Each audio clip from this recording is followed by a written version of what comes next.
Alright guys, Darren from FBA Elite and welcome back to another video. So you guys know that over the past 5 years, Amazon FBA has changed my life. However, I wouldn't do it again, at least not in the same way that I did it the first time. So at the moment, I am currently reliving my Amazon FBA journey as I am helping my wife start her own Amazon FBA business. And there are 10 things that we are doing differently to what I did first time around. So in this video, I'm going to share them with you guys so you can benefit from my experience and not necessarily mistakes, but you may make alternative choices when you hear the approach I'm taking this time versus what I did 5 years ago. So we've got 10 things to run through in this video. I've got a lovely little presentation for you guys. Things I would do differently. And number one, I wouldn't ask non-qualified people for their opinion on a product or Amazon FBA. Now, this is quite a blunt point to start with, but I see this a lot. And I remember back when I started Amazon FBA, I would do two things. I'd spend hours finding out about Amazon FBA, understanding how to find good products and what makes a product work. And then I'd go and tell someone that I was starting an Amazon FBA business. And naturally, as you'll find with almost any business model that you mention to anyone, because that other person isn't doing it, they will be skeptical about the business that you are talking about and often negative about it. So don't go and ask someone not in the industry what they think of Amazon FBA, because honestly, they'll know absolutely nothing about it. So their opinion is worth nothing. And that also applies to products as well. If you find a product you're interested in, and you ask your other half or friends or families what they think of that product, they're not going to give you the type of feedback that you need. If you've done your research correctly and you understand what it takes to develop a good product, asking someone else what they think of that product is unhelpful. You need to ask people that understand what sells, not customers that are used to buying. So by looking at the data, as we talk about many times throughout videos with product research, we can look at the data, we can see what products sell, and we can use that to develop products that will sell or we expect to sell. But asking someone who isn't used to developing products and is only used to buying products will give you poor feedback. So this first point is a bit ranty, I know, but it's such an important thing. The more people you ask about your product and the more people that you ask about Amazon FBA, the more confused you're going to get. Don't go to those people seeking validation. If you want a second opinion on a product or you have questions about Amazon FBA, reach out to experienced sellers and ask them, not people who have no skin in the game, who don't understand this business model and they don't understand what it takes to develop a successful product. Number two, I would create a niche specific brand and sell related product.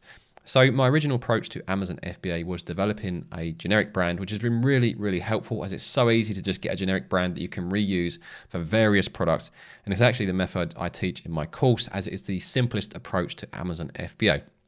But as an experienced seller now, starting again, I tend to think more about the exit strategy at the beginning. So I'm thinking what's going to be easier to sell, a generic brand of unrelated products or a brand and related products with an established supply chain, and many of the products probably coming from similar suppliers. So having related products will give you an advantage. Now it does, of course, limit your ability to find a wider range of products, but I think from a resale perspective and also allowing you to develop branding targeted at niche will actually give you a slight edge in that niche. So I'm still more than happy for people to take the generic brand approach, and I've still got that with my other business.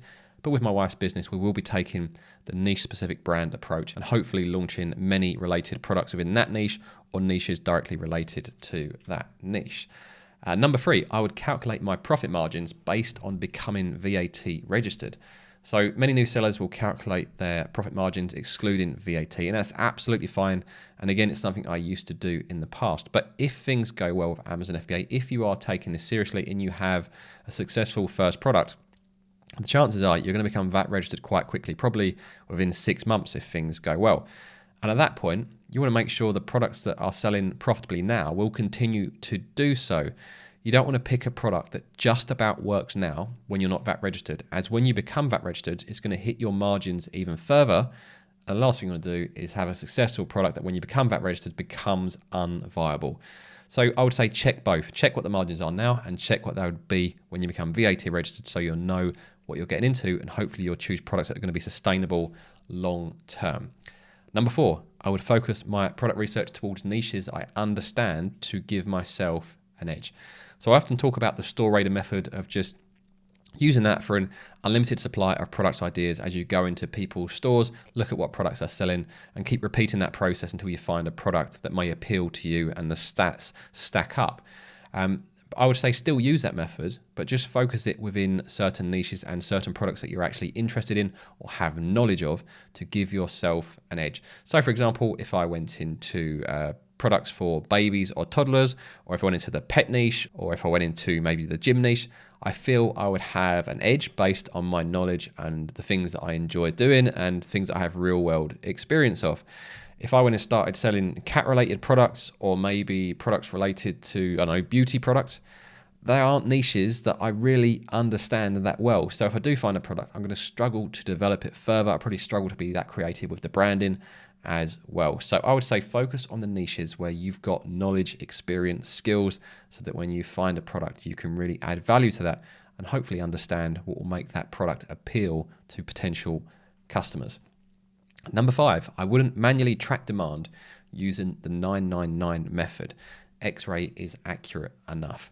So back in the day, 4 or 5 years ago when I started Amazon FBA, the 999 method was what everyone used to do once they had found a potential product. So they found a product that was maybe selling 200 units per month, and then they would use the 999 method, which is basically adding one of those products to your basket and put in the quantity as 999.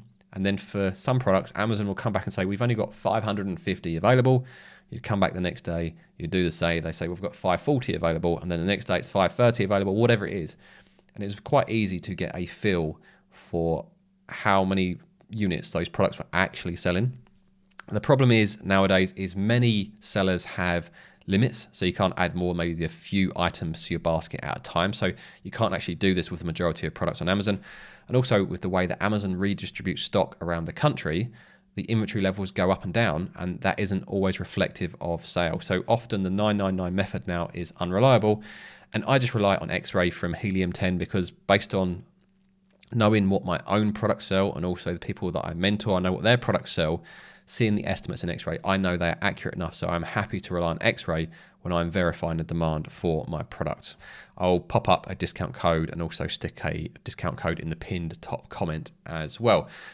Number 6, I would be realistic about how much money I will need for inventory and PPC. And this is something I bang on about again and again.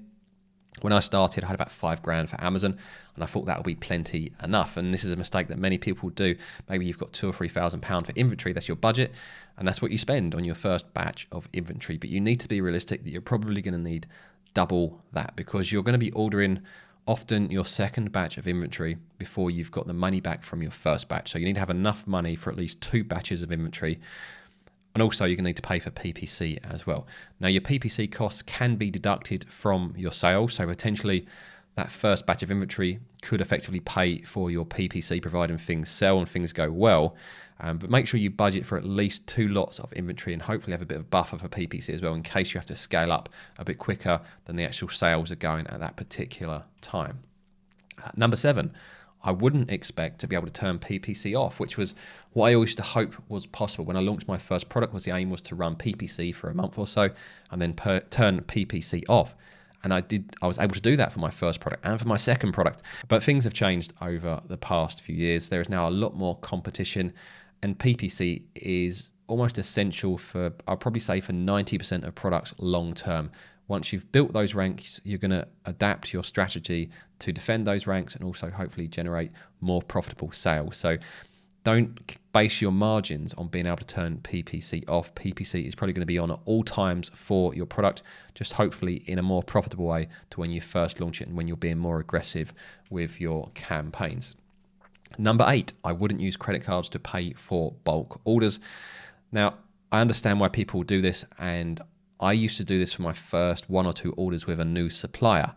But what happens is you end up losing the best part of 5% because you're paying, I think it's over 2% fee to Alibaba for using credit card in the first place. And then your bank's going to hit you for a similar fee as well, as they have to convert it from GBP to USD. So you lose quite a chunk. So that's going to take a hit on your profit margins. And also because you're buying from China, your credit card company doesn't really provide that much protection. So I don't bother with my credit card now when I'm placing bulk orders. What I do, there's two things I do. Number one, I pay by wire transfer, as it's called on Alibaba, which is basically bank transfer. And as long as you use the bank transfer details provided on the Alibaba order, then you'll still get trade assurance protection. And number two, which is point 9 here, I would arrange product inspections for every order. So, for example, I've got an inspection taking place next Wednesday. I've got a batch of 1,500 units depart in China. But before it departs and before I pay that final balance on that order, which is 70%, because I pay a 30% deposit and then 70% once the manufacturing's been completed, the inspection will take place. That's going to cost me about $200. And then in 48 hours, I'll get about a 30-page report. And I think they're going to expect 150. So they're going to expect 10% of those units are going to take them out of their boxes, are going to inspect them, take photos, and look for any issues.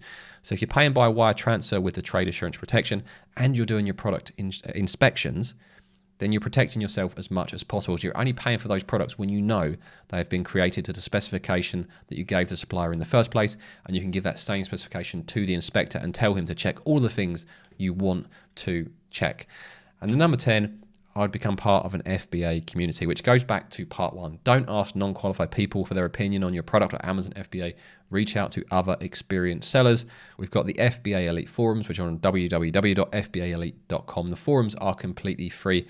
There's over 4,000 users on there, and there is a massive catalogue of posts from the past 3 to 4 years. I can't remember when I actually launched the FBA Elite Forum. So there's lots of things for you guys to search through if you've got any questions. And there's also mentorship on there, which is directly with me. However, things are pretty busy for me at the moment. So if you are interested in that, make sure you message me first so I can put you on the waiting list. So those are some of the things that I would do differently if I was starting, or as I am starting, Amazon FBA over again with my wife's business at the moment. Now, if you want to start Amazon FBA yourself, I'm going to pop up a video which is a step-by-step checklist showing you everything you need to do to make your first £1,000 with Amazon FBA, and I'll see you guys over there.